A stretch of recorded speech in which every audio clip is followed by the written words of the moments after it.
Born and raised in Ogden, Kurt Roberts has always had a connection to Weber State. My grandfather was the president there for 20 years, close to 20 years, William Miller. My mother was on the faculty. And so I had spent my entire childhood going to events at Weber, sleeping out on the 50-yard line on the football field, you know, just constantly connected to the school as a kid. As a student, he was involved in student activities, where he met Marcia Carver. They were married in late 1985, and Kurt earned a BA in economics in the spring of 1986. Kurt was accepted in the MBA program at Harvard, and the newlyweds moved to Boston. Upon completing his degree, they moved to Los Angeles, where he worked for a consulting firm. This position gave him the chance to dabble in several different industries and determine a direction for his career.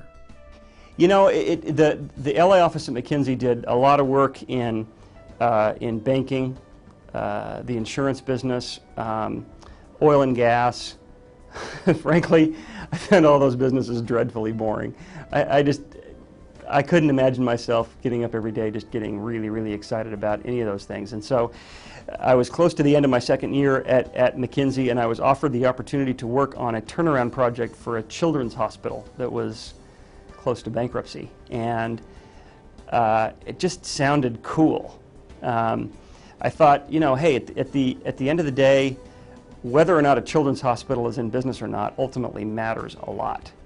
He was credited for saving the Children's Hospital, and he left the consulting firm and went on to manage the Oregon operation of Peace Health, a major healthcare organization in the Northwest. The healthcare business was simultaneously enormously satisfying and enormously frustrating. It's the last great regulated industry in the U.S. Tremendous amount of legal constraint on how you can operate in healthcare. Much of that legal constraint is good. Much of it is, frankly, a huge frustration. And while I really enjoyed it, at the end of 6.5 years, I was absolutely exhausted. Living in Eugene, Oregon, Kurt was making a name for himself. And out of the blue, he was contacted by Phil Knight, the founder of Nike, and was offered a position. Phil, because he had started Nike in Eugene, knew everybody in Eugene. And so I didn't know this at the time, but he told me after I had started that he had called all of his friends in Eugene and had asked them about me. So he had already made up his mind, basically, what he wanted to do before I even met him, which he told me later. But yeah, we feel that it was not chance that we ended up here. Huge blessing to me and my family that we ended up here. His immediate task was to create a strategic plan for Nike, which had plateaued in its growth at the time Kurt was hired. He was the catalyst for several key business decisions.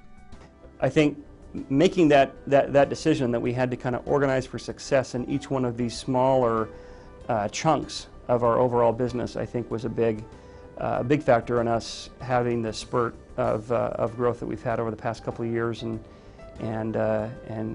getting our stock price from $40 to 80-ish or so what it is today. He is now involved in designing new products for Nike. Products like sunglasses, watches, and other high-tech products that will continue to position Nike as the leader in sports-related products. Is doing what he loves. I've told Phil I don't ever want to work anywhere else. The only place I actually want to work is Weber State. I've told Mike Vaughn that at some point when I'm finished in the rat race, I want to come back and teach, and he's told me he might give me the chance to do that. So, but short of that, I want to stay here. Kurt credits his success to his experience at Weber and the professors who took an interest in him. I had professors at Weber, Jim Smith in the economics department, Dick Alston in economics, Pat Henry in the math department, who changed my life. These are people who made me believe that I could do more than what I thought I could do. And I don't think I would have applied to Harvard. I don't think I would have, well, I certainly wouldn't be here had I not had people at Weber who believed I had the potential to do anything I wanted to do. Kurt's dedication to Nike, combined with hard work, has resulted in his success. He is respected by his colleagues and admits he has much to be thankful for. Without question, I'm most grateful for my family.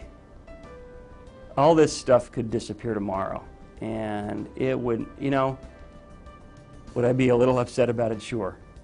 But that wouldn't last very long. My wife's fantastic. My 3 boys are nothing short of miracles. And I'm sure most everybody says that about their family. But it's really true.